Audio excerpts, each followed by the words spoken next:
Hello, this is Alexander Green, Chief Investment Strategist with the Oxford Club. And in my last video, I talked about the pervasive negativity in the mainstream media.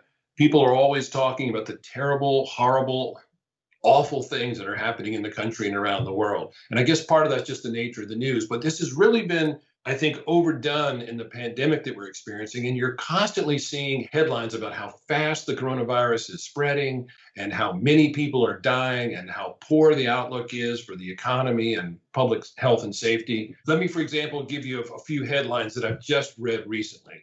Colleges send students home as outbreaks worsen. Are they creating a new coronavirus threat?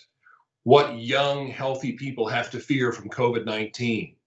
And most Americans won't be allowed to get a corona vaccine as soon as it's approved. And on and on and on. You've seen these headlines yourself, the second wave that's coming, how the death rate is rising, the virus infection rate is expanding. And it's not the whole story. The media would like you to believe that the United States has done a uniquely bad job of handling the coronavirus. That's simply not the case.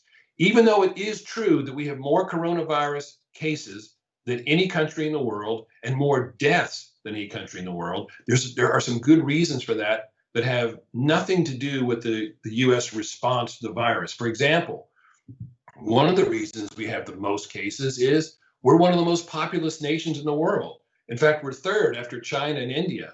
So there are a lot of countries that have a higher coronavirus infection rate, like the United Kingdom and Italy and Sweden and France and Belgium and many other countries.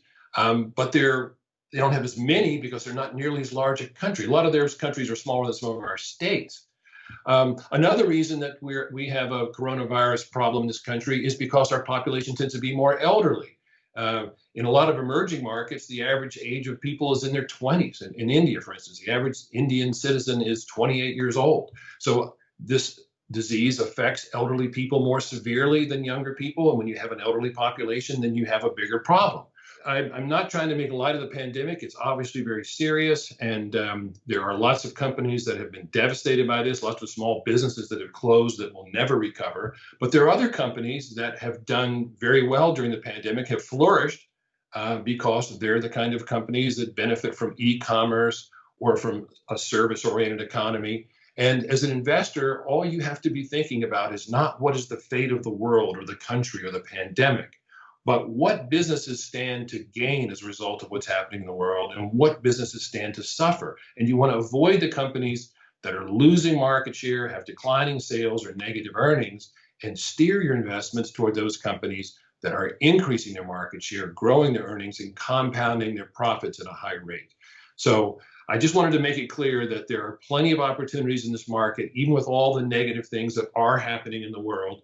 And if you'd like to find out more about what those opportunities are, I encourage you to click on the link below and sign up for my e-letter, Liberty Through Wealth. It's completely free. And every week I'm talking about what's happening in the markets and around the world with interest rates and currencies and commodities and stocks and bonds. And if you'd like a different take on what's happening, a more optimistic take, a more opportunity-oriented take, I encourage you to sign up. So that's it for now. Thanks again. This is Alexander Green, and I look forward to talking to you again soon.